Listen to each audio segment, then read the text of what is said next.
అరుణోదయం. ఈ కథ రాసింది లతా పాలగుమ్మి, చదువుతున్నది కూడా లతా పాలగుమ్మియే. గజగజా వణికే చలిలో చాలీ చాలని పాత చిరిగిపోయిన కంబళ్ళని పైకి కిందకి లాక్కుంటూ ఓ బెంచి మీద ఆదమర్చి నిద్రపోతోంది కాళీ. ఆ పాప అసలు పేరు అరుణ. కానీ ఎవరు ఆ పేరుతో పిలవరు కాబట్టి ఒక రకంగా చిన్నారి కూడా మర్చిపోయినట్లుంది తన పేరు అరుణ అని. మనం ఒకసారి అరుణ గతంలోకి తొంగి చూద్దామా? అరుణ మంచి కుటుంబంలోనే పుట్టింది. కానీ పుట్టిన వెంటనే తల్లి చనిపోవడంతో నష్టజాతకురాలని, తల్లిని పొట్టన పెట్టుకుందని నిందపడింది. నల్లగా పుట్టడం ఆమెదే తప్పన్నట్టు కాళీ అని నామకరణం చేశారు ఆమె సవతి అక్కలు.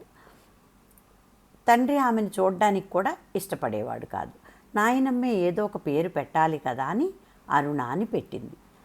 అరుణ తండ్రికి మొదటి భార్య వలన ఒక కొడుకు, 3 కూతుళ్ళు. 4 పిల్లలు కలిగిన తరువాత క్యాన్సర్ వ్యాధి సోకి ఆమె చనిపోవడంతో పిల్లల్ని కొడుకు ఒక్కడు పెంచలేడు కాబట్టి తనెంతకాలం ఉంటుందో తెలియదని అరుణ వాళ్ళ నాయనమ్మ కొడుక్కి 2వ పెళ్లి చేసింది. ఆమె పేరు లలిత. చాలా ఏళ్ళు ఆమెకి బిడ్డలు కలగకపోవడంతో అందరూ సంతోషించారు. ఆమెకు పిల్లలు పుడితే సవతి పిల్లల్ని బాగా చూడదనే భయంతో. లలిత ఎంతో తెలివైంది, సౌమ్య స్వభావం కలది కావడంతో ఎంతో ఓర్పుగా సవతి పిల్లల ఆలనా పాలన, ఇంటి బాధ్యతలన్నీ సమర్థవంతంగా నిర్వర్తించేది. అంత సవ్యంగా సాగుతోంది అనుకునేలోగా ఆమెకి నెల తప్పడం, అరుణకి జన్మనివ్వడం, ఆ ఊరిలో సరైన వైద్య సదుపాయాలు లేక దురదృష్టవశాత్తు కాన్పులోనే ఆమె చనిపోవడం జరిగింది. ఇదంతా అరుణ పాదమహిమే అన్నట్లుగా చూశారు ఇంట్లో అందరూ. కొడుక్కి 2వ పెళ్లి చేసిన సుఖం లేకుండా ఇంకో బిడ్డ బాధ్యత కూడా తమ నెత్తి మీదే వేసి వెళ్ళిపోయిందని గుండెలు బాదుకుని ఏడ్చింది అరుణ నాయనమ్మ. అయినా పసిబిడ్డని ప్రేమగానే సాకేది కోడల మీద ఉన్న మమకారంతో. అరుణకు సుమారుగా 5 ఏండ్ల ప్రాయంలో వయసురీత్యా వచ్చిన అనారోగ్యంతో ఆమె కూడా కాలం చేసింది. నాయనమ్మ పోయిన తర్వాత అరుణని పట్టించుకున్న దిక్కే లేదు. అరుణ తండ్రికి మొదటి సంతానం మగపిల్లాడు కావడం, అందున 4 ఆడపిల్లల మధ్యన ఒక్కడే కొడుకు కావడంతో పొలం అమ్మి అతనికి పై చదువులు చదివించాడు అరుణ తండ్రి. కష్టకాలంలో అక్కరకు వస్తాడు కదా కొడుకని. కానీ అతను వివాహం చేసుకుని సిటీలో స్థిరపడి పండగలకి పబ్బాలకి చుట్టం చూపుగా రావడమే కానీ తండ్రి బాధ్యతలనేమీ పట్టించుకోలేదు. కొడుకు చదువు, 3 ఆడపిల్లల పెళ్ళిళ్ళు చేసేటప్పటికీ అయినప్పులు తీర్చలేక సమయానికి పంటలు పండక హార్ట్అటాక్తో చనిపోతాడు అరుణ తండ్రి. అప్పటికి అరుణకు 10 ఏళ్ళు. కార్యక్రమాలన్నీ అయిపోయాక అరుణ బాధ్యతను ఎవరు తీసుకోవాలి అనేది పెద్ద సమస్య అయి కూర్చుంది అందరికీ. అరుణని తమతో తీసుకువెళ్తామని వదిన వాళ్ళు అన్న తర్వాత అందరూ ప్రశాంతంగా గాలి పీల్చుకుంటారు. ఈ గుదిబండ మన మెడకు చుట్టుకోవడం లేదు కదా అని. పట్టెడు అన్నం పెడితే పడి ఉంటుంది, ఇంటడి పని చేయించుకోవచ్చని దురుద్దేశం అరుణ వాళ్ళ వదినది. వదిన తలతో తీసుకెళ్తాననగానే అరుణ చిన్ని మనసుకి ఎగిరి గంతేయాలనిపించింది. అరుణ వాళ్ళ అన్నయ్య ఉండేది సిటీలో. వాళ్ళకి 2 పిల్లలు, ఆడపిల్లలు, కవిత, సరిత. వాళ్ళతో కలిసి స్కూలుకి వెళ్ళొచ్చు, కలిసి ఆడుకోవచ్చని ఆశపడింది. మొదటి నుంచి వాళ్ళంటే అరుణకి చాలా ఇష్టం. వేసవి సెలవులకి వాళ్ళు తమ ఊరికి వస్తున్నారంటే ఆమెకు పండుగే. వాళ్ళు వేసుకునే మంచి మంచి ఫ్రాక్స్, హెయిర్ స్టైల్స్, అందమైన ఫ్లవర్స్తో కూడిన హెయిర్ బ్యాండ్స్, రకరకాల షూస్, ఒకటేమిటి వాళ్ళు వేసుకునేవన్నీ స్పెషలే. ఊర్లో అందరికీ వాళ్ళు మా అన్నయ్య పిల్లలని చెప్పుకోవడం చాలా గొప్పగా అనిపించేది అరుణకి. అక్కలు కూడా వాళ్ళని ఎంతో స్పెషల్గా చూసేవారు. తన సొంత తండ్రి కూడా తనకంటే వాళ్ళని ఎక్కువగా ఇష్టపడడం ఎందుకో అర్థమయ్యేది కాదు అరుణకు ఆ చిన్నారి వయసులో. ఎప్పుడూ పల్లెటూరు దాటి బయటకు రాని అరుణ మొదటిసారిగా ట్రైన్ ఎక్కడం ఆ ఊహకే చాలా సంబరపడిపోయింది. ఓవర్ నైట్ జర్నీ తర్వాత ట్రైన్ స్టేషన్కి చేరగానే ప్లాట్ఫామ్ మీద తమ ఊరి తిరణాళ్ల మాదిరి హడావిడి, లగేజ్తో అటు ఇటు పరుగులు తీస్తున్న జనాలు, టీ సమోసా అమ్ముకునే కుర్రాళ్ళు, పళ్ళబళ్ళు, బడ్డీ కొట్లు అన్నింటినీ కళ్ళార్పకుండా చూస్తుంది అరుణ. వదిన నడు అనే గదమాయింపుకు ఒక్కసారిగా ఉలిక్కిపడి కల్లో నడుస్తున్నట్టుగా వాళ్ళని అనుసరించింది. 4 రోజుల్లో అరుణకి ఇంట్లో పనులన్నీ అప్పగించేసి రోజంతా ఫోన్లో స్నేహితులతో గప్పాలు కొడుతూ కూర్చునేది వాళ్ళ వదిన. పొద్దున్నే లేచిన దగ్గర నుంచి ఖాళీ ఖాళీ ఇదే పిలుపుతో ఆ ఇంట్లో ఎవరి నోటి నిండైనా. ఖాళీ మిల్క్ ప్యాకెట్స్ తీసుకురావే అని వదిన. ఖాళీ నా హోంవర్క్ బుక్ కనపడటం లేదు, వెతికివ్వని పిల్లలు. ఖాళీ నా ఆఫీస్ బ్యాగ్ పట్రా, త్వరగా లేట్ అయిపోతుంది అని అన్నయ్య. ఇలా ఆమె లేనిదే ఏ పని జరగదన్నట్లయిపోయిందా ఇల్లు. అన్నయ్య పిల్లలతో కలిసి స్కూల్కి వెళ్ళి చదువుకోవాలనే అరుణ కోరిక తీరని కోరికే అయ్యింది. కానీ ఆ ఇంట్లో ఎవరికీ ఆ మాటే గుర్తున్నట్లు లేదు. ఏ రోజుకి ఆ రోజు తన్ని స్కూల్లో చేరుస్తారేమో అని ఆ చిన్నారి ఆశ ఆశే అయ్యింది. ఒకరోజు ధైర్యం చేసి తనని కూడా స్కూల్లో వేయమని అడిగింది అరుణ వాళ్ళ అన్నయ్యని. అతను పాపం చిన్నపిల్ల కదా అని జాలిపడి సుముఖంగా ఉన్నట్లు కనిపించినా వదిన మాత్రం ససేమిరా కాదంది. ఆ మాత్రం చదువు ఇంట్లో నేను చెప్పలేనా? డబ్బులు దండగెందుకు? మీ నాన్నేమీ మాకు మూటలు ఆస్తి పంచి ఇవ్వలేదు నిన్ను చదివించడానికి. మీ అక్కలు పట్టించుకోపోయినా పోనీలే, దిక్కులేని దానివని జాలిపడి తీసుకువచ్చాం. అయినా మా పిల్లలతో నీకు పోటీ ఏంటే అని కళ్ళెర్ర చేసింది వదిన కోపంతో. అన్నయ్య ఆఫీస్కి, వాళ్ళ పిల్లలు స్కూల్కి వెళ్ళిపోయాక అరుణ తన చిన్ని చిన్ని చేతులతో ఇంటడి గిన్నెలు వేసుకుని కడగడానికి కూర్చుంటే ఈలోగా వదిన తిట్లు. ఎంతసేపు చేస్తావే, ఏ పని రాదు నీకు, తిండి దండగ తప్పించి, అనవసరంగా తగిలించుకున్నావు నిన్ను అని. పగలంతా పని, రాత్రి 10ంటికి పడుకోవడం, మళ్ళీ తెల్లవారుజామునే లేవడం, మళ్ళీ పని, ఇదే ఆమె దినచర్య. అన్నయ్య ఇంటికి వచ్చిన దగ్గర నుంచి ఆడుకోవడం అన్న మాటే తెలియదు. పని తప్పించి ఇంకో ప్రపంచమే లేకుండా అయిపోయింది ఆ చిన్నారికి. మధ్యాహ్నం చద్ది అన్నం భోజనం, తర్వాత కాసేపు నిద్ర, అది కూడా భయపడుతూనే. వదినది అసలే పెద్ద గొంతు, ఎప్పుడు ఖాళీ అని అరుస్తుందో తెలియదు. నిద్దట్లో కూడా వదిన పిలిచిందేమో అని ఉలిక్కిపడి లేస్తూ ఉండేది పాపం ఆ చిన్నారి. ఆ చిన్నారికి వాళ్ళ ఊరు, స్నేహితులు అన్నీ గుర్తొచ్చి ఏడుపొచ్చేది తరచుగా. ఆంక్షలు పెట్టిన వాళ్ళు ఎవరూ లేరు, తన ఇష్టం వచ్చినట్లు గడిపేది. ఇంట్లో చాలామంది ఉన్నారు కాబట్టి తన చిన్నపిల్లనేమో అక్కలు కూడా ఏ పని చెప్పేవాళ్ళు కాదు. అలా అని ప్రేమగా చూసింది లేదు. అసలు తనని ఎవరు పెద్దగా పట్టించుకున్నదే లేదు. పక్కనే ఉన్న స్కూల్కి వెళ్ళడం, తన ఇష్టం వచ్చిన సమయంతో పిల్లలతో చెట్లంటా పొట్లంటా తిరుగుతూ రకరకాల ఆటలు ఆడుకోవడం చాలా హాయిగా గడిచిపోయింది ఊరిలో. ఇవన్నీ గుర్తు చేసుకుంటూ తను అప్పుడు ఎంత సంతోషంగా ఉండేదో అర్థమైంది ఆ పసి హృదయానికి. కవిత వాళ్ళు స్కూల్ నుంచి ఎప్పుడు వస్తారా అని ఎదురు చూస్తుండేది అరుణ. వాళ్ళు పొద్దుటి నుంచి చదువుకుని అలసిపోయి ఉంటారు. పోవే ఖాళీ, పోయి వాళ్ళని తీసుకురా అనేది వదిన. ఆమె ఎప్పుడు అలా అంటుందా అని ఎదురు చూసేది అరుణ. ఎందుకంటే రోజు మొత్తం మీద బయట ప్రపంచం ముఖం చూసేది ఆ ఒక్కసారి కాబట్టే. స్కూల్ బస్సు రావడం, పిల్లలందరూ యూనిఫామ్స్, షూస్ వేసుకుని బ్యాక్ ప్యాక్ తగిలించుకుని వరుసగా బస్సులోంచి దిగడం ఏదో అపురూపమైన దృశ్యాన్ని చూస్తున్నట్టు చూసేది అరుణ. రోజు చూసేదే అయినా సరే ఇవన్నీ అరుణ కన్నులకు ఇంపుగా ఉండేవి. ఆమెను చూడగానే వాళ్ళిద్దరూ బ్యాక్ ప్యాక్స్ అన్నీ తీసి ఇచ్చేసేవారు. ఎంతో సంతోషంగా మోసేది. వాళ్ళ ప్యాక్స్ వేసుకుని తనే స్కూల్కి వెళ్ళి వస్తున్నట్టుగా ఫీల్ అయ్యేది అరుణ. కవిత వాళ్ళు స్కూల్ నుంచి వచ్చాక వదిన రోజు వాళ్ళకి కేక్స్, క్రీమ్ బిస్కెట్స్ లాంటి మంచి మంచి స్నాక్ ఐటమ్స్ పెట్టేది. ఇది కూడా ఒక కారణం, వాళ్ళు ఎప్పుడు స్కూల్ నుంచి వస్తారా అని అరుణ ఎదురు చూడడానికి. వాళ్ళతో పాటు అరుణకు కూడా చిన్న ముక్క విదిల్చేది. వాళ్ళకి ఎక్కువైపోతే అరుణకి ఇచ్చేసి ఆడుకోవడానికి వెళ్ళేవారు. వాళ్ళ అమ్మ చూడకుండా తినమని చెప్పి. ఆమె మీద ప్రేమతో కాదు, తినకపోతే వాళ్ళ అమ్మ ఎక్కడ తిడుతుందో అనే భయంతో. ఇవన్నీ అరుణని ఎప్పుడూ బాధించలేదు. వదిన సూటిపోటీ మాటలు, దెప్పిపొడుపులు, తిట్లు, వీటి ద్వారా తనెంత నష్టకు జాతకురాలో కదా అందుకే తన్నెవ్వరూ ఇష్టపడరని కొంచెం ఎదుగుతున్న ఆ పసి మనసుకు అర్థమయ్యేది. వదిన దగ్గరకు వచ్చేంతవరకు ఆమెను ఎవరూ తిట్టిందీ లేదు. తండ్రి చనిపోయే చివరి రోజుల్లో మాత్రం అరుణని పిలిచి, నిన్ను ఒక్కదాన్ని అన్యాయం చేసి వెళ్ళిపోతున్నానమ్మా అని బాధపడ్డాడు.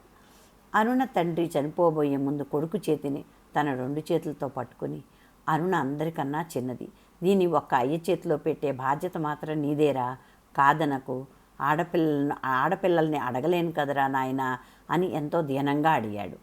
అన్నింటికీ మౌనమే అతని సమాధానం. ఒకసారి ఇంట్లో అన్నయ్య ఉంగరం కనిపించకపోతే అరుణే తీసి ఉంటుందని చితక్కొట్టింది వాళ్ళ వదిన.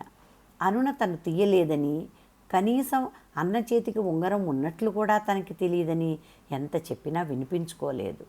వదిన కొట్టినందుకు కాదు, అన్నయ్య ఏమీ మాట్లాడినందుకు బాధ అనిపించింది అరుణకి. ఇంట్లో ఏ చిన్న సమస్య వచ్చినా అనవసరంగా ఈ నష్టజాతకురాలిని తెచ్చి నెత్తి మీద పెట్టుకున్నాం, అందుకే మనకేమీ కలిసి రావడం లేదని మండిపడేది వదిన. అప్పటికప్పుడు ఎక్కడికన్నా పారిపోయి మొహం దాచుకోవాలనుకునేది అరుణ. అతి కష్టం మీద కత్తి మీద సాములాగా 3 ఏళ్ళు గడిచాయి. రోజురోజుకి వదిన ఆగడాలు తట్టుకోవడం కష్టమైపోయింది ఆ చిన్నారికి. ఒకరోజు జరిగిన సంఘటన ఆమెని ఇల్లు వదిలి వెళ్ళిపోయేలా చేసింది. కవితా సరితలిద్దరికీ చికెన్ పాక్స్ రావడంతో ఇద్దరి మొహాలు మచ్చలతో వికారంగా తయారయ్యాయి. ఒళ్ళంతా కూడా మచ్చలే. తెల్లటి మొహాలపై మచ్చలు మరీ కొట్టొచ్చినట్లు కనబడడంతో ఎక్కడ తగ్గవో అనే భయంతో అన్నా వదిన బాగా బెంగపెట్టుకున్నారు. అరుణ కూడా వాళ్ళని ఎంతో జాగ్రత్తగా చూసుకునేది. అరుణని పిల్లల దగ్గరే ఉండమని, వాళ్ళకి బోరు కొట్టకుండా బోర్డు గేమ్స్ ఆడమని చెప్పింది వదిన. పగలు రాత్రి వాళ్ళ దగ్గరే ఉండేది అరుణ. అయినా అరుణకి చికెన్ పాక్స్ రాకపోవడం ఆశ్చర్యాన్ని, ఈర్ష్యని కలిగించింది ఆమెకి. అరుణ ఆరోగ్యంగా ఉండడం, టీనేజ్లోకి అడుగు పెట్టడంతో నలుపు రంగు విరిగి చామంచాయ రంగులోకి మారడం, వ్యవసాయదారుని కుటుంబం నుంచి రాబట్టి తండ్రిలాగా మంచి ఒడ్డు పొడుగు ఎదగడం, వాళ్ళ పిల్లలు బొద్దుగా పొట్టిగా ఉండడం చూసి సహించలేకపోయింది వాళ్ళ వదిన. అరుణ మొహం చక్కగా ఉండడం చూసి భరించలేక మా పిల్లల్ని చూసి నవ్వావనే నెపంతో గరిట కాల్చి వాతలు పెట్టబోయింది ఆమె. అదృష్టవశాత్తు అరుణ వాళ్ళ అన్న సమయానికి వచ్చి కేకలు వేయడంతో ఆపింది. ప్రతి చిన్న విషయానికి చేసుకోవడం మనసుకు బాధ అనిపించి ఇల్లు వదిలి వెళ్ళిపోయింది అరుణ. కోపంతో ఇల్లు వదిలి వెళ్తుందే కానీ ఎక్కడికి వెళ్ళాలో తెలియలేదు ఆ చిన్నారికి. తెలిసిన వాళ్ళు ఎవరూ లేరా మహానగరంలో. అలా నడుచుకుంటూ ఎన్ని మైళ్ళు వెళ్ళిందో తెలీదు. శోష వచ్చి ఒక ఇంటి అరుగు మీద కూర్చుంది. ఆ ఇంట్లో వాళ్ళు అక్కడి నుంచి పొమ్మని కసురుకోవడంతో ఏం చేయాలో తెలియక మళ్ళీ నడక కొనసాగించింది. కాళ్ళు నొప్పులు, ఆకలి, దాహంతో కళ్ళు తిరిగినట్లయింది. పక్క సందులో బజ్జీల బండి ఉన్నట్లుంది. కమ్మటి బజ్జీల వాసన అరుణ ముక్కుపుటాలకి సోకింది. అసలే ఆకలి మీద ఉందేమో, ఆ వాసన వస్తున్న వైపు గబగబా ఓపిక చేసుకుని వెళ్ళింది. బండి చుట్టూ జనాలు నిలబడి హడావిడిగా తింటున్నారు. భార్యాభర్తలు ఇద్దరు బజ్జీలు వేయడంలో హడావిడిగా ఉన్నారు. డబ్బులు లేవు కొనుక్కోవడానికి. అడగడానికి ఆత్మాభిమానం అడ్డొచ్చింది. ఆకలి దహించేస్తోంది. కొంచెం జనాలు తగ్గితే అడుగుదామని చూస్తూ కూర్చుంది. మెల్లగా జనం పలచబడ్డారు బజ్జీల దుకాణంలో. వాళ్ళ పిల్లాడనుకుంటా పాపం ఒక్కడు ప్లేట్లు కడుగుతున్నాడు. నేను కూడా సహాయం చేయనా తమ్ముడు నీకు అని వరుస కలిపింది అరుణ. అతను సంతోషంతో తల ఊపాడు. అందరూ వెళ్ళిపోయాక ఆ పిల్లాడు ఒక ప్లేట్ ఇడ్లీ బజ్జీ పట్టుకొచ్చి అరుణకిచ్చాడు. తినక్క అని. తీసుకుని ఆదరాబాదరాగా తింది. అవి తిన్న తర్వాత ప్రాణం లేచొచ్చినట్లయింది అరుణకు. ఆ అబ్బాయి తల్లి ఇంకో ప్లేట్ బజ్జీ తీసుకొచ్చి తినమ్మా, అడగకపోయినా బోల్డ్ సహాయం చేసావు మా అబ్బాయికి అని మెచ్చుకుంది. ఆ మాత్రం ప్రేమకే మొహం వాచిపోయిందేమో ఆనందంతో కళ్ళమట్టి నీళ్లు వచ్చాయి. ఎందుకో తెలియదు కానీ చాలా సంతోషంగా అనిపించింది అరుణకి. ఇల్లు లేదు, చేతిలో డబ్బులు లేవు, రేపు ఎలా గడుస్తుందనే తెలియదు. అయినా మనసుకు ఎంతో ప్రశాంతంగా ఉంది. ఎవరికీ భయపడాల్సిన పని లేదు. వదిన తిడుతుందేమో అనే భయం లేదు అనుకుంది అరుణ. ఈరోజు రాత్రికి నేను మీతో ఉండవచ్చా అమ్మా అని అడిగింది ఆ పిల్లాడి తల్లిని. అయ్యో మా కాడ ఏటున్నాయమ్మా, నీకు పండుకోవడానికి ఇయ్యడానికి, సూత్తే చదువుకున్నాళ్ళ బిడ్డలా ఉన్నావు, మీ ఇంటికాడ దింపమంటావా బిడ్డ అని అడిగింది ఆమె. ఇల్లు చాలా దూరమని, ఈ రాత్రికి మీతో ఉండడానికి అనుమతించమని అభ్యర్థించింది అరుణ. ప్లాట్ఫామ్ పక్కనే ఉన్న చిన్న గుడిసె వాళ్ళది. ఈ రేత్రికి నువ్వు బయటనే పడుకోమావా, ఈ పాప ఏడనే ఉంటుందట అని వాళ్ళ ఆయనకి చెప్పి అరుణని లోపలికి రమ్మని పిలిచింది. ఆ గుడిసెలో ముగ్గురికే చోటుంది. మరి బయట ప్రపంచకం మంచిది కాదని, ఈ వయసులో ఇల్లు వదిలి రాకూడదని ఇలా చెప్తున్నందుకు ఏమీ అనుకోవద్దమ్మా అని సౌమ్యంగా నచ్చ చెప్పింది ఆమె అరుణకి. భయంగా పరిసరాలు గమనిస్తున్న అరుణని భయపడాల్సిన పని లేదని చెప్పి తన పక్కనే పడుకోబెట్టుకుంది. 2 రోజులు అక్కడే గడిపింది అరుణ.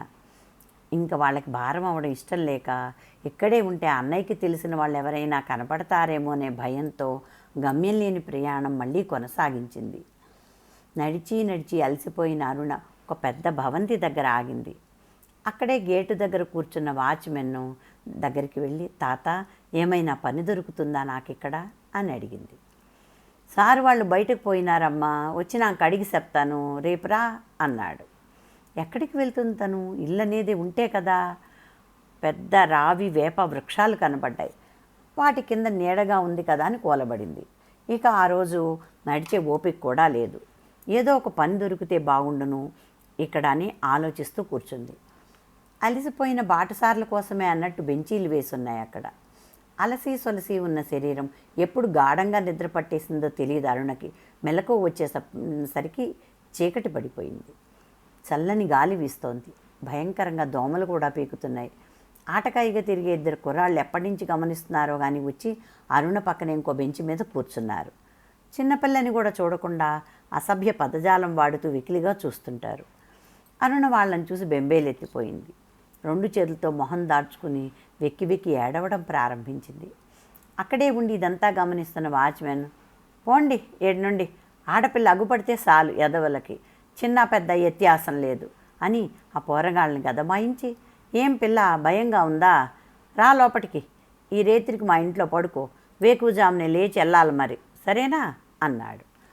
సార్ వాళ్ళ అనుమతి లేకుండా నేను ఎవరిని గేట్ లోపలికి తీసుకెళ్ళకూడదు, వాళ్ళకి తెలిస్తే మళ్ళీ నాకు మాట వస్తుంది అన్నాడు. భయంతో వణికిపోతున్న అరుణ తాత అలా అన్నదే తడువుగా పరుగు పరుగున అతన్ని వెన్నంటే వెళ్ళింది. సరే తాత, అలాగే పొద్దున్నే లేచి బయటికి వచ్చేస్తానని చెప్పి. చందమామ కథల్లో రాజుగారి కోటగోడ లాగా పెద్ద ప్రహరీ గోడ, పెద్ద గేటు ఓపెన్ చేయగానే ఒకవైపు రకరకాల పూల చెట్లు, నైట్ పీను, మల్లె, సంపెంగ, రకరకాల గులాబీలు, సన్నజాజి చెట్లు, అన్ని రకాల పూల గుబాళింపుతో సువాసనలు విరజిమ్మేస్తున్నాయి ఆ ప్రదేశమంతా. అబ్బా ఎంత బాగుందో, కల కాదు కదా, తను స్వర్గంలోకి రాలేదు కదా అని గిచ్చి చూసుకుంది అరుణ. మరోవైపు మామిడి, సపోటా, దానిమ్మ, అరటి చెట్లు, అక్కడ లేని పండ్ల చెట్లు లేదేమో అన్నట్లుగా ఉంది. అరుణవి అసలే చారడేసి కళ్ళేమో కళ్ళార్పకుండా చూస్తూ అబ్బా ఎంత బాగుందో అని గట్టిగా అనబోతుంటే, హుష్ గమ్ము నుండి పిల్ల అన్నాడు తాత. పట్టపగలేమో అని భ్రమ కలిగించేలా లైట్లతో దేదీప్యమానంగా వెలుగుతోంది ఆ ప్రదేశమంతా. అంత పెద్ద భవంతిలో ఏ విధమైన అలికిలి లేదు. లోపల ఎవరుంటారు తాత అని అడిగింది ఆసక్తిగా. అవన్నీ నీకెందుకు పిల్ల, సప్పుడు చేయకుండా నడు అన్నాడు. అరుణని గుడిసె బయటే నిలబడమని చెప్పి లోపలికి వెళ్ళాడు. లోపల నుండి పెద్దగా అరుపులు వినపడ్డాయి. ఎవరిదో ఆడగొంతు. ఎవరిని పడితే వాళ్ళని ఎంటేసుకొస్తావు, ఎలాంటి వాళ్ళో కూడా తెలుసుకోకుండా, పోయిన మాలు ఎవరో పోరగాళ్ళని తెస్తే ఎంత గొడవ అయింది, ఆడ ఏడా నుండి పోనని మొరాయించాడు, సారాళ్ళు వరకెళ్ళింది విషయం, అయినా నీకు జ్ఞానం లేదు అని కోపంతో మండిపడుతోంది ఆమె. పాపం చిన్న పోరే, బయట చీకటికి భయపడి చలికి వణికిపోతుంది. పోకిరి కుర్రాళ్ళు ఎంట పడుతున్నారు, కూసంత ఈ రేతిరికి పడుకొని పొద్దుగాలే లేచి వెళ్ళిపోతుంది అని నచ్చ చెప్పాడు తాత ఆమెకి. ఆమె బయటకు వచ్చి అరుణని చూసి ఆశ్చర్యంగా, ఓరి ఈ చిన్న పోరి గురించా నువ్వు చెప్పింది, సరే రా లోపలికి అని తీసుకెళ్ళింది. ఏంది బువ్వ తింటావా అని అడిగింది. అరుణ మొహమాటంగా తల ఊపింది. అన్నంలో ఎర్రటి పండుమిర్చి పచ్చడి, ఉల్లిపాయ వేసి పెట్టింది. తింటుంటే కారానికి వెక్కిళ్ళు, కళ్ళంట ముక్కంట నీళ్లు వచ్చి పొలమారిపోయింది అరుణకి. మా అమ్మ మాట కట్టువే కానీ మనసు మంచిదనుకుంటా గబగబా మంచినీళ్ళు తెచ్చి ఇచ్చి నెత్తి మీద తట్టింది. మెల్లగా తినిబిడ్డ, కంగారు లేదు అంది. ఆమె ఎంతో ప్రేమతో పక్కనే కూర్చుని పెడుతుంటే ఆకలితో ఉన్న అరుణకు పండుమిర్చి కారం కూడా అమృతంలా అనిపించింది. అరుణ గుడిసంతా పరికించి చూసింది. అవడానికి చిన్నదే అయినా తక్కువ సామాన్తో ఎంతో పరిశుభ్రంగా ఉంది. ఆమె తన పక్కనే పడుకోబెట్టుకుంది అరుణని. చాలా రోజుల తర్వాత అరుణకు నాయనమ్మ గుర్తుకు వచ్చింది.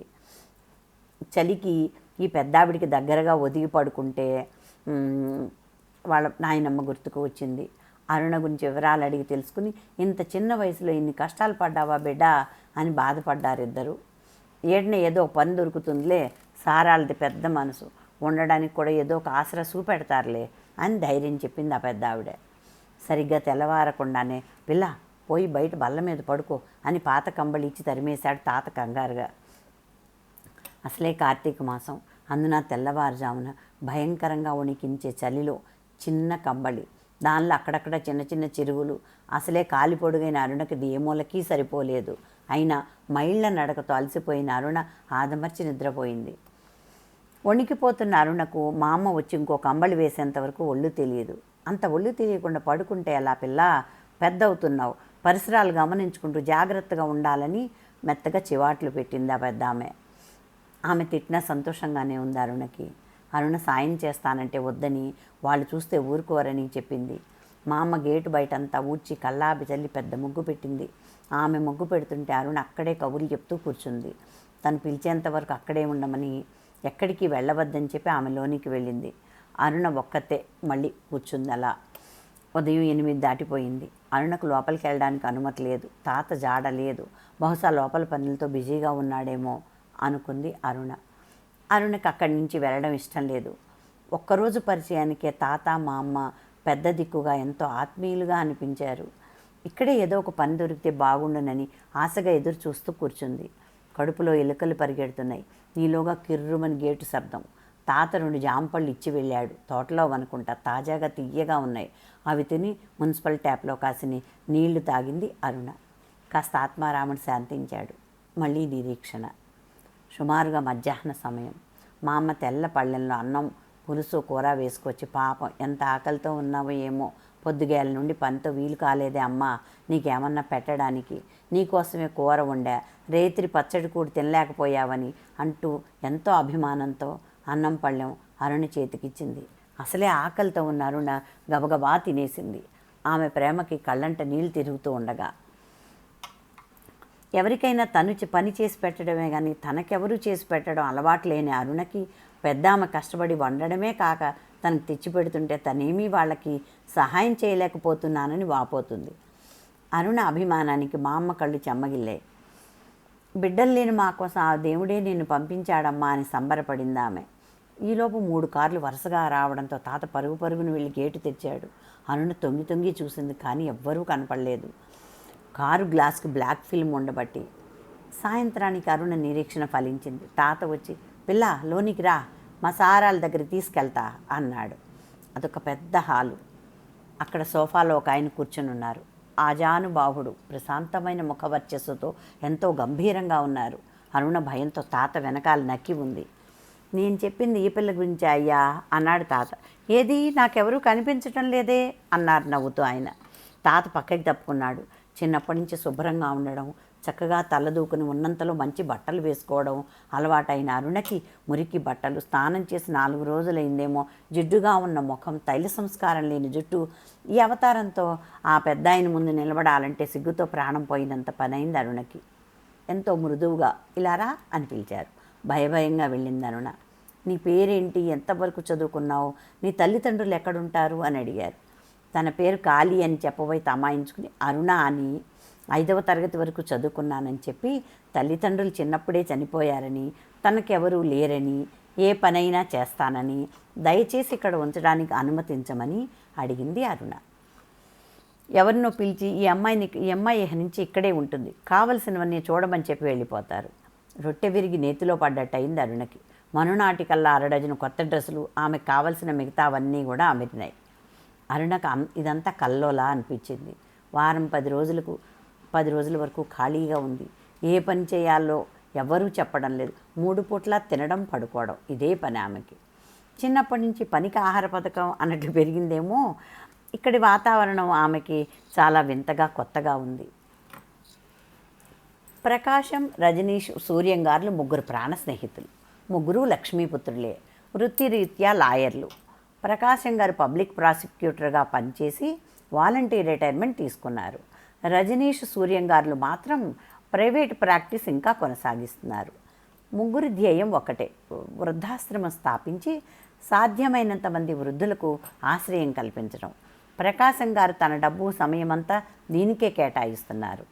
ఆయనకున్న 2 భవనాలు దీనికే ఉపయోగిస్తున్నారు. ఏ నిర్ణయం తీసుకోవాలన్నా 3 కలిసి చర్చించుకుంటారు. ఖాళీగా ఉండడం అలవాట్లేని అరుణే ఏదో ఒక పని కల్పించుకుని చేసేది. కిచెన్లోకి వెళ్ళి కూరగాయలు తరగడంలో సహాయం చేసేది. ఓ రోజు ఆమె మొక్కల దగ్గర పాదులు చేస్తుంటే ప్రకాశం గారు వచ్చి, అమ్మ అరుణ అని పిలిచారు. గబగబా లేచెళ్ళి, ఏంటి సార్ అని అడిగింది ఎంతో వినయంగా. అరుణకి ఈ పిలుపు ఎంతో కొత్తగా, చెవులకు ఇంపుగా అనిపించింది. చిన్నప్పటి నుంచి కాళీ అనో, రావే అనో, పోవే అనో తప్పించి ఇంత ప్రేమగా పిలిచిన వాళ్ళు ఎవ్వరూ లేరు. కనీసం ఆమె తండ్రి కూడా పిలవలేదు. ప్రకాశం గారు అరుణని తనతో రమ్మనమని పక్కనే ఉన్న బిల్డింగ్కి తీసుకువెళ్ళారు. ఎంతో ఉత్సాహంగా ఆయన్ని అనుసరించింది అరుణ. ఆశ్రమంలో 2 బ్లాక్స్ ఉన్నాయి. మొదటిది రూబీ బ్లాకు, రెండవది డైమండ్ బ్లాకు. రూబీ బ్లాక్లో 80 ఏళ్ళు పైబడ్డవారే అందరూ.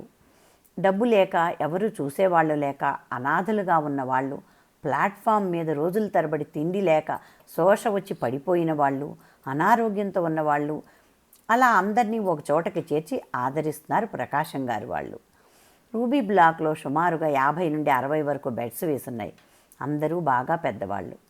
ప్రకాశం గారు ఒక్కొక్కళ్ళ దగ్గరికి వెళ్ళి యోగక్షేమాలు అడిగి తెలుసుకున్నారు. కొందరు తమను చూడడానికి పిల్లలు రావడం లేదని వాపోతే, కొందరు ఒంట్లో అస్సలు బాగుండడం లేదని కంప్లైంట్ చేస్తున్నారు. మరికొందరు మీరు మా దేవుడయ్యా అని చిన్నపిల్లల్లా ఆయన చేయి పట్టుకుని వదలడం లేదు. కొంతమంది మంచం మీద నుండి లేవలేని వాళ్ళు కూడా ఉన్నారు. వాళ్ళ మెడికల్ ఫైల్స్లో ఉన్న ప్రిస్క్రిప్షన్స్ చూసి ఆ రోజు వేసుకోవాల్సిన మందులు దగ్గరుండి వేయించారు. రెండోది డైమండ్ బ్లాక్. అందులో ఉన్న సీనియర్ సిటిజన్స్లో చాలామంది highly educated, healthy and active.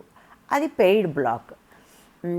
పిల్లలు విదేశాల్లో సెటిల్ అయితే ఒక్కళ్ళు ఉండలేక సీనియర్ హోమ్కి షిఫ్ట్ అయిన వాళ్ళు కొంతమంది, పిల్లలు పట్టించుకోని వాళ్ళు కొంతమంది అయితే, కొడుకు కోడలు ఉద్యోగాలకి, మనవలు స్కూల్కి వెళ్తే కాలక్షేపం లేక, ఇంట్లో ఒంటరిగా ఉండలేక, ఎవరి ద్వారానో అన్ని యాక్టివిటీస్ ఉన్న ఈ సీనియర్ సిటిజన్ హోమ్ గురించి విని ఇక్కడ చేరిన వాళ్ళు మరికొంతమంది. ఇలా రకరకాల వాళ్ళు ఉన్నారు. వాళ్ళకి ఆర్థికంగా ఏ విధమైన సమస్యలు లేవు. మంచి ఉద్యోగాలు చేసి రిటైర్ అవ్వబట్టి పెన్షన్ కూడా భారీగానే ముడుతుంది. వాళ్ళు దానిలో కొంత భాగం బ్లాక్ రూబీకి డొనేట్ చేసేవారు. అక్కడ క్యారమ్స్, చెస్, వైకుంఠపాళి, ప్లేయింగ్ కార్డ్స్, టీటీ, ఇలా రకరకాల గేమ్స్ ఉన్నాయి. పెద్దవాళ్ళందరూ కబుర్లు చెప్పుకుంటూ, జోక్స్ వేసుకుంటూ బిజీగా ఆడుకుంటున్నారు.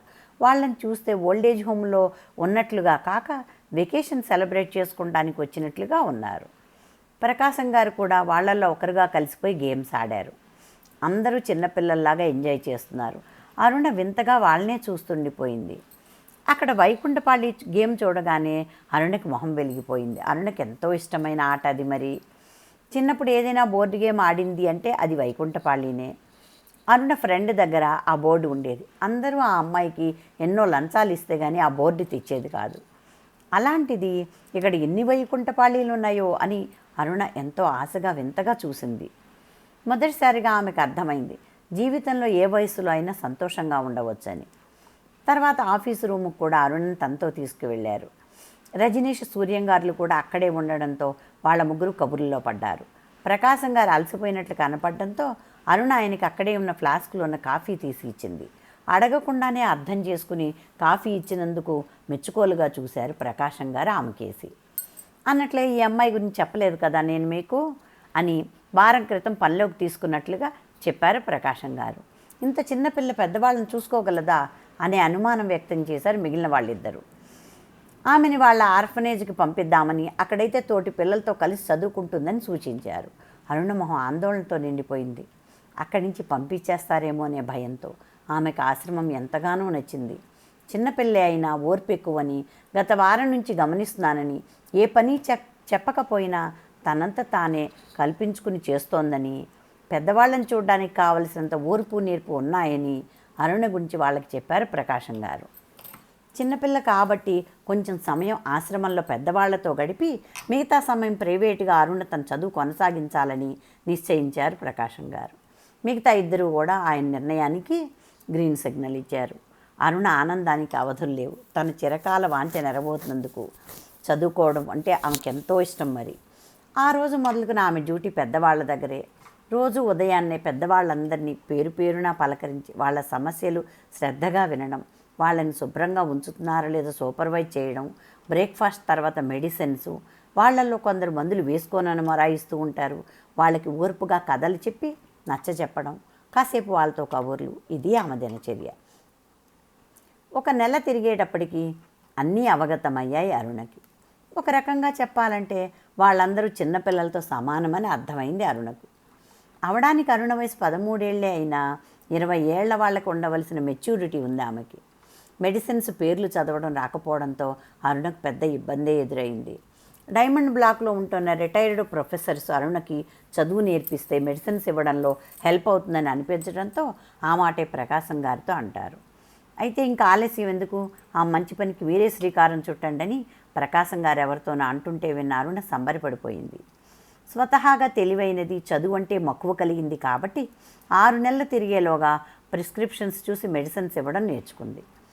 డైమండ్ బ్లాక్లో ఒక లైబ్రరీ ఏర్పాటు చేశారు ప్రకాశం గారు వాళ్ళు. స్టోరీ బుక్స్ అన్నీ ఇంగ్లీష్లోనే ఉండబట్టి అరుణ ముందు తాను నేర్చుకుని తర్వాత పెద్దవాళ్ళకి తెలుగులో నేర్పేది. వారాంతరాల్లో ఆర్ఫనేజ్ నుండి పిల్లలు బస్సుల్లో వచ్చేవారు ఆశ్రమానికి. పిల్లలకి రామాయణ మహాభారతాలు చార్ట్స్ తయారు చేసి వాళ్ళ మనసుకు హత్తుకునేలాగా నేర్పేవారు రజనీష్ సూర్యం గారు. అందులో అరుణ తనకి తోచినంత సహాయం చేసేది. రిటైర్డ్ ప్రొఫెసర్స్ కూడా అందులో యాక్టివ్గా పాల్గొనేవారు. వాళ్ళందరికీ చిన్నపిల్లలతో టైం స్పెండ్ చేయడం అంటే ఎంతో ఇష్టం. వీకెండ్ ఏం నేర్పాలి అనే ప్రణాళిక వేయడంతోనే వీక్ అంతా గడిపేసేవారు. అరుణ కూడా వీటన్నింటిలో పాలు పంచుకోవడంతో మొహమాటం పోయి అతి త్వరలో ఆ బ్లాక్లో వాళ్ళందరికీ కూడా చేరువైంది. అరుణ ఆశ్రమానికి వచ్చాక సంతోషంతో సమయం ఎలా గడిచిపోతుందో తెలియలేదు. 5 సంవత్సరాలు ఇట్టే గడిచిపోయినాయి. వయసుతో వస్తున్న మార్పులతో, చామంచాయి రంగుతో, పెద్ద వాలు జడతో చూడముచ్చటగా అందంగా ఉండేది అరుణ. పౌష్టికాహారం, మంచి దుస్తులు మనిషికి వన్నె తెస్తాయనేది ఎంత సత్యమో అరుణను చూసి చెప్పవచ్చు. వయసు కన్నా అనుభవంతో కూడిన హుందాతనం, ఆత్మస్థైర్యం, సహనం, పొందికతనం, దయా, కరుణ కనపడేవి ఆమెలో. అరుణ లేకపోతే గడవదేమో అనిపించేలాగా ఆశ్రమంలో అందరితో అల్లుకుపోయింది. అమ్మ అరుణ అని ప్రకాశం గారు ప్రేమతో పిలిచే పిలుపు వినపడకపోతే అరుణకు ఆ రోజు గడవదు. కొత్త వాళ్ళైతే అరుణ ప్రకాశం గారి కూతురేమో అనుకునేవారు. అరుణ 18వ ఏట పుట్టినరోజు సెలబ్రేట్ చేశారు ఆశ్రమంలో వాళ్ళందరూ కలిసి. అరుణ మొహమాటంతో ఎంత వద్దని చెప్పినా వినకుండా. ప్రకాశం గారు ఇచ్చిన లక్ష్మీ అమ్మవారి పెండెంట్తో కూడిన గోల్డ్ చైను అరుణకి ఎంతో అపురూపమైన కానుక. జీవితంలో మొట్టమొదటిసారిగా పుట్టినరోజు జరుపుకున్నందుకు అరుణకు అదొక మధురమైన అనుభూతిగా మిగిలింది. ఎన్నో కానుకలు, ప్రతి కానుక అమూల్యమే. అందరికీ అరుణ అంటే వల్లమాలిన అభిమానమే. ఎన్నో దీవెనలు, మరెన్నో ఆశీర్వచనాలు. ఆ ఆశ్రమానికి రావడం తన పూర్వజన్మ సుకృతంగా భావించింది అరుణ. అరుణ ఎంత బిజీగా ఉన్నా వాచ్మెన్ వాళ్ళని కలవడం మాత్రం మరిచేది కాదు. వారానికి ఒకసారి మొక్కలకి పాదులు చేయడంలో వాళ్ళకి సహాయం చేయడం, వాళ్ళతో కలిసి భోజనం చేయడం ఆమెకు ఎంతో సంతృప్తిని కలిగించేది. ఆశ్రమం అంతా సంభాళిస్తూ ఇంకా తమని మర్చిపోకుండా తమతో సమయం గడపడం ఆ పెద్దవాళ్ళకు కూడా ఎంతో సంతోషంగా ఉండేది. ఒకరోజు వాళ్ళని కలిసి ఆశ్రమంలోకి వస్తూ ఉండగా రజనీష్ గారు దోవలో కలిసి, అరుణ, ఫారెన్ రిటర్న్ డాక్టర్ ఒకరు ఇక్కడ వాలంటీర్గా పనిచేయడానికి ఒప్పుకున్నారు. అతని పేరు ఆదిత్య. ఆఫీస్ రూమ్లో వెయిట్ చేస్తున్నాడు అతను. నువ్వు అతనికి బ్లాక్ రూబీలో పేషెంట్స్ అందరినీ పరిచయం చేయి. రోజు కొంత సమయం మన ఆశ్రమానికి కేటాయిస్తానని ప్రామిస్ చేశాడు అతను అని చెప్పారు. అరుణ సరేనని అతన్ని ఎక్కువ టైం వెయిట్ చేయించడం ఇష్టం లేక గబగబా ఆఫీస్ రూమ్ కేసి పరిగెట్టింది. నమస్తేనండి, నా పేరు అరుణ అని ఒగరుస్తూ తన్ని తాను పరిచయం చేసుకుని, సారీ అండి వెయిట్ చేయించానా, మీరు వస్తారని ముందుగా తెలియదండి నాకు అంది కంగారుగా. అక్కడున్న కాసేపట్లో అందరూ అరుణమ్మగారు అంటుంటే ఎవరో పెద్దావిడ బోతద్దాలు కళ్ళజోడు పెట్టుకుని గంటుగా ఉంటుందని ఊహించిన డాక్టర్ ఆదిత్యకి సున్నితంగా, సన్నగా, పొడుగ్గా, ఎంతో సింపుల్గా, శ్రావ్యమైన గొంతుతో తనని అరుణాని పరిచయం చేసుకున్న చిన్న అమ్మాయిని చూసి అవాక్కయ్యాడు. అతను కూల్గా పక్కనే ఉన్న జగ్గులో ఉన్న వాటర్ ఆమెకిచ్చి గ్లాసులో పోసి ఇచ్చి, ముందు మీరు ఈ వాటర్ తాగి 1 నిమిషం పాటు రిలాక్స్ అవ్వండి, తర్వాత వెళ్దాం. నా స్కెడ్యూల్లో ఇవాళ రేపు కంప్లీట్గా మీ ఆశ్రమానికి కేటాయించాను అన్నాడు నవ్వుతూ. అయ్యో మీరివ్వడం ఏంటండి అని కంగారుగా అతని చేతిలోంచి గ్లాస్ లాక్కున్నంత పనిచేసింది అరుణ. అతను తన కేసు అలా కళ్ళార్పకుండా చూస్తుంటే అరుణ కొంచెం మొహమాటంగా అనిపించి, మిమ్మల్ని రూబీ బ్లాక్ తీసుకువెళ్ళమని రజనీష్ అంకుల్ చెప్పారు, వెళ్దామండి అని అంది ఎంతో మర్యాదపూర్వకంగా. అరుణ కంగారు చూసి నవ్వుకుని, యా ప్లీజ్ గో హెడ్ అంటూ ఆమెను ఫాలో అయ్యాడు ఆదిత్య. బ్లాక్ రూబీలో ఒక్కొక్కళ్ళని పేరున పరిచయం చేసి ఎవరెవరికి ఏమేమి మెడిసిన్స్ ఇస్తోందో ఆ వివరాలన్నీ ఎక్స్ప్లెయిన్ చేసింది అరుణ. పేషెంట్స్ అందరినీ చూడడానికి 2-3 రోజులు పడుతుంది అనుకున్న ఆదిత్యకి 1 రోజులో కంప్లీట్ చేయిస్తుంది అరుణ. ముఖంలో ఎక్కడా అసహనం ఛాయలు లేకుండా, చిరునవ్వు చెదరకుండా అంతమంది పెద్దవాళ్ల ప్రశ్నలకి ప్రేమతో ఓర్పుగా జవాబులు చెప్తున్న అరుణ ఆదిత్య కళ్ళకి ఆట్వా అజూబాలా అనిపించింది. మీకు ఇన్ని మెడిసిన్స్ పేర్లు, ప్రిస్క్రిప్షన్స్ చూడకుండా ఎవరెవరికి ఏమేమి ఇవ్వాలి ఎలా గుర్తున్నాయి అరుణ గారు? మీరు ఇంతకు మునుపు ఎక్కడైనా నర్సుగా పనిచేశారా అని అడిగి, మీరే ఒక చిన్న డాక్టర్లా అనిపిస్తున్నారు నాకైతే అన్నాడు నవ్వుతూ. అయ్యో అదేమీ లేదండి, ఎన్నో ఏళ్లుగా ఇస్తున్నాను కదా, అందుకే గుర్తుండిపోయాయి. మీరు నన్ను అరుణ అని పిలవండి చాలు, నా పేరు గారు సూట్ అవ్వదండి అంది చిరునవ్వుతో. మీరు కూడా నన్ను సింపుల్గా ఆదిత్య అనే పిలవాలి. డాక్టర్ గారు ఇలా వద్దు, గారు డాక్టర్ ఇవన్నీ తగిలించమోకండి, ఆ షరతు మీద అయితేనే అన్నాడు ఆదిత్య. ఇప్పటి వరకు తననెవరు అలా పిలవలేదని, తనెవరిని అలా పిలవలేదని ట్రై చేస్తానని అంది అరుణ మొహమాటంగా. మొదట్లో తను కూడా చాలా కష్టపడ్డానని, ఆశ్రమానికి రావడానికి ముందు తనకి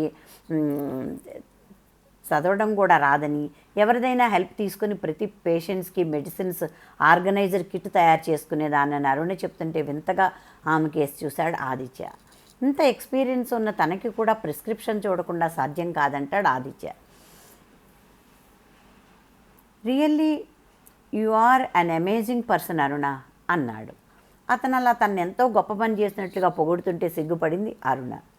అతను రోజు ఆశ్రమానికి రావడం, అరుణ అతనికి అసిస్ట్ చేయడంతో అతి త్వరలో ఇద్దరి మధ్య స్నేహం బలపడసాగింది. రోజులు గడుస్తున్న కొలది అరుణ అంటే అభిమానం, ప్రేమ పెరుగుతూ వచ్చాయి ఆదిత్యకి. ఒకరోజు అరుణ వాళ్ళ వాచ్మెన్ ఇంట్లో నుండి రావడం చూసి, ఆదిత్య వాళ్ళనే రమ్మని కబురు పంపచ్చుగా, మీరెందుకు శ్రమ తీసుకుని వెళ్ళడం అన్నాడు.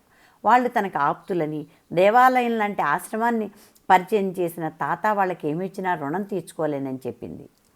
తను అనాథల రాత్రివేళ చలిలో బయట వణికిపోతుంటే వాళ్ళిద్దరూ తనని చేరతీసి ఎలా కాపాడారో అన్నీ వివరంగా చెప్పింది.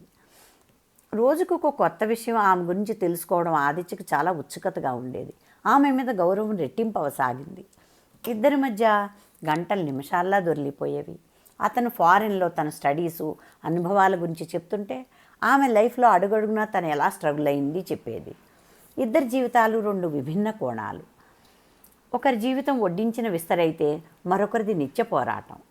అరుణ తన గతం గురించి చెప్తుంటే అతని మనసు బాధపడేది. ఆమెను అక్కును చేర్చుకుని, నీకు నేనున్నాను, నిన్నెప్పుడూ కష్టపడకుండా చూసుకుంటానని చెప్పాలనే కోరికని బలవంతంగా ఆపుకున్నాడు ఆదిత్య. అది సరైన సమయం కాదని. మర్నాడు ఆదిత్య సాయంత్రం డాక్టర్స్ కాన్ఫరెన్స్కి అటెండ్ అవ్వాలని ఉదయమే ఆశ్రమం విజిట్కి వెళ్ళాడు. అరుణ గురించి ఆఫీస్ బాయ్ని అడిగితే మేడంకి ఒంట్లో బాగోలేదని, తన రూమ్లోనే ఉన్నారని చెప్పి పిలుచుకురమ్మంటారా సార్ అని అడిగాడు. వద్దని చెప్పి తనే ఆమె రూమ్కి వెళ్తానన్నాడు చెప్పాడు ఆదిత్య. అరుణ రూమ్ తలుపు కొంచెం వారగా వేసుంటే డోర్ నాక్ చేద్దామనుకున్న ఆదిత్య మంత్రముగ్ధుడే నిలబడిపోయాడు. లోపల నుంచి శ్రావ్యమైన అన్నమాచార్య కీర్తన వినపడుతుంటే అరుణ జుట్టు దూకుంటూ విండో దగ్గర నిలబడి తన్మయత్వంతో పాడుకుంటూ బయటకు చూస్తూ ఉంటుంది. ఆమెది పెద్ద జడ అని తెలుసు, కానీ జుట్టు విప్పితే నేలకు తాగుతుందేమో అన్నంత పొడుగాటి నల్లని కుర్లని తెలియదు అనుకుని అలా చూస్తుండిపోయాడు. సభ్యత కాదని తెలిసిన ఆమె ఎందుకో తల తిప్పి ఆదిత్యం చూసి కంగారు పడింది. చున్నీ కోసం వెతుకుంటా, అయ్యో మీరెప్పుడు వచ్చారు, రమ్మని కబుర్ చేస్తే నేనే వచ్చేదాన్ని కదా, అయినా మీరు సాయంత్రం కదా రావాలి అని. ప్లీజ్ కూర్చోండి అంటూ కుర్చీ ముందుకు జరిపింది హడావిడిగా. అన్ని ప్రశ్నలు ఒకేసారి అడిగితే ఎలా అండి? First of all sorry, inform చేయకుండా మీ రూమ్కి వచ్చినందుకు అని. మీకు ఒంట్లో బాగాలేదని తెలిసి చూసి వెళ్దామని వచ్చాను. ఎలా ఉంది ఇప్పుడు చెప్పండి అంటూ కూర్చున్నాడు. ఒంట్లో కొంచెం నలతగా ఉందని, అంతకు మించి కంగారు పడవలసింది ఏమీ లేదని చెప్పింది. మీరు ఇంత బాగా పాడతారని ఎప్పుడు చెప్పనేలేదే నాకు అని. నాకెంతో ఇష్టమైన సాంగ్, అన్నమాచార్య కీర్తన కదా ఇది. సంగీతంతో మా మమ్మీ జ్ఞాపకాలు ముడిపడి ఉన్నాయి. తను చాలా బాగా పాడేది అని చెప్పి, ఇంకోసారి తప్పకుండా నాకు ఈ సాంగ్ పాడి వినిపించాలి సుమా మీరు అన్నాడు. అయ్యో నాకు పాటలు రావండి, విని నేర్చుకున్న సంగీతం, ఏదో కూని రాగాలు తీస్తుంటాను, ఎవరి దగ్గర శిక్షణ పొందే అవకాశం రాలేదు, రేడియోలో విని నేర్చుకున్నదే అంది అరుణ. ఎప్పుడూ శారీలోనే ఉండే అరుణ చూడీదార్లో ఇంకా చిన్నపిల్లలా అనిపించింది ఆదిత్యకి. చిన్నపిల్లే అయినా అరుణ పరిస్థితుల ప్రభావం వల్ల త్వరగా పెద్దరికాన్ని ఆపాదించుకుంది అనుకున్నాడు. ఆమెను ఎంతసేపైనా అలా చూస్తూ కూర్చోవాలనిపించింది. ఆమె రూమ్ కేసు దృష్టి మరలించాడు. ఆమె కేసు చూస్తే బాగుండదని. విశాలమైన రూము, నీట్గా సర్ది ఉంది. ఓ పక్కగా కుట్టు మిషను, మరో పక్కగా ర్యాక్స్ నిండా బుక్స్, ఒక చిన్న లైబ్రరీనే ఉందని చెప్పొచ్చు ఆమె రూములో. ఇన్ని బుక్సా అని ఆశ్చర్యంగా ఆ ర్యాక్ దగ్గరికి వెళ్ళి నిలబడ్డాడు. అందులో పెద్ద బాల శిక్ష, కర్ణాటక సంగీతం మొదలుకొని కంప్యూటర్ సైన్స్ బుక్స్, రకరకాల నావెల్స్ ఉన్నాయి. మీకు ఉపయోగపడే బుక్స్ ఏమీ నా దగ్గర ఉండవండి అంది అరుణ కొంచెం మొహమాటంగా. చిన్నప్పటి నుంచి యుఎస్లోనే ఎక్కువ టైం ఉండబట్టి తెలుగు నవలలు చదివే అవకాశం రాలేదని, మీరు అనుమతిస్తే ఒక నవల తీసుకుంటానన్నాడు. అంతకన్నానా, మహద్భాగ్యంగా తీసుకోండి అంది. Tamil, Kannada, Malayalam languages learning books చూసి, మీకు అంత టైం ఎక్కడ దొరుకుతుంది అరుణ ఇవన్నీ నేర్చుకోవడానికి? అటు చూస్తే ఆశ్రమం బాధ్యత అంతా మీ భుజస్కంధాల మీదే ఉన్నట్లుంది అన్నాడు ఆశ్చర్యంగా. నేర్చుకోవాలనే కోరిక ఉండాలే కానీ సమయం కేటాయించడం పెద్ద కష్టమేమీ కాదండి అంది చిరునవ్వుతో.